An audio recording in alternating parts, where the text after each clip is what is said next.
दिल्ली का बजट पेश होना था। दुर्भाग्यवश कल शाम को केंद्र सरकार ने उस बजट पे रोक लगा दी। इससे एक अनप्रेसिडेंटेड कॉन्स्टिट्यूशनल क्राइसिस पैदा हुआ।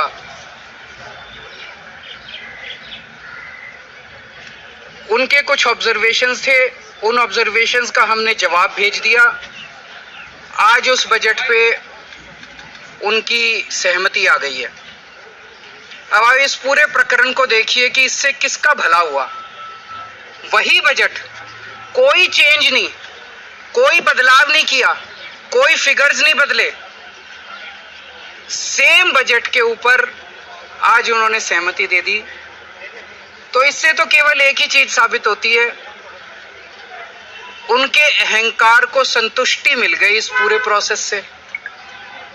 उनको ये संतुष्टि मिल गई कि उन्होंने दिल्ली सरकार को झुका दिया, उन्होंने केजरीवाल को झुका दिया। हम हमेशा आपके सामने झुके हुए हैं। केंद्र सरकार को मैं कहना चाहता हूं, हमें दिल्ली चलाने दीजिए, हमें और कोई ख्वाहिश नहीं है। हम दिल्ली चलाना चाहते हैं। हम रोज रोज के झगड़ों से परेशान हो चुके हैं, हम झगड़े नहीं चाहते। कानून के मुताबिक एलजी साहब को बजट के ऊपर किसी तरह की टीका टिप्पणी करने का अधिकार नहीं है। वो कुछ लिख भी नहीं सकते फाइल पे, सुप्रीम कोर्ट का आदेश है। कानून के मुताबिक केंद्र सरकार को बजट के ऊपर टीका टिप्पणी करने का कोई अधिकार नहीं है। जो कुछ उन्होंने किया वो असंवैधानिक था। लेकिन जैसे मैंने कहा, हमें लड़ना नहीं था उनसे, हम लड़ना नहीं चाहते। हमने उनकी ईगो सेटिस्फाई की। उन्होंने 4 पॉइंट्स लिख के भेजे थे, चारों के जवाब दिए और उन्होंने बजट को पास कर दिया। कल ही कर देते यार। उन्होंने कल मीडिया में खबरें प्लांट की कि इन लोगों ने इंफ्रास्ट्रक्चर से ज्यादा एड के ऊपर खर्च किया है। आपकी जानकारी के लिए बता दूं, पिछले साल भी एड पे 500 करोड़ का बजट था, इस साल भी एड पे 500 करोड़ का, कोई नहीं बढ़ाया। इंफ्रास्ट्रक्चर के ऊपर 20,000 करोड़ से ज्यादा का बजट है। तो ये 500 करोड़ 20,000 से ज्यादा कैसे हो गया, ये भी एक सोचने वाली बात है। तो झूठ पे झूठ, झूठ पे झूठ। खैर, देर आए दुरुस्त आए। मुझे बेहद खुशी है कि कल बजट पास होगा, बजट पेश किया जाएगा और ये जो एक क्राइसिस आया था वो क्राइसिस अब खत्म हो गया, टल गया है। और प्रधानमंत्री जी से मैं एक ही निवेदन करना चाहता हूं कि आप बहुत बहुत बहुत बड़े हैं, हम लोग बहुत छोटे हैं। हम आपके साथ मिलके काम करना चाहते हैं, सहयोग से काम करना चाहते हैं। हम लड़ाई झगड़ा बिल्कुल नहीं चाहते। आप हमें काम करने दीजिए, बस इतनी आपसे अपेक्षा है। हम पूरी तरह से केंद्र सरकार का सहयोग करेंगे। आप दिल्ली सरकार में हमें अपने काम करने दीजिए।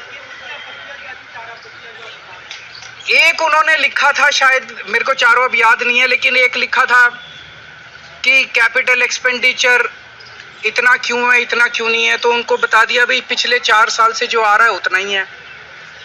एक उन्होंने लिखा था एड के ऊपर इतना क्यों है, इतना क्यों नहीं है। तो उनको बता दिया जी पिछले साल भी इतना था, इस साल भी इतना है। एक उन्होंने सब्सिडी पे लिखा था, उसमें भी हमने कहा था जी पिछले 5 साल का सब्सिडी का पैटर्न देख लो, सेम चला आ रहा है। बस इतना। एक आयुष्मान योजना, आप किसी तरह की जांच लगा कर रहे हैं या एमएचए में किसी की तरफ से लगाए गए अलग से?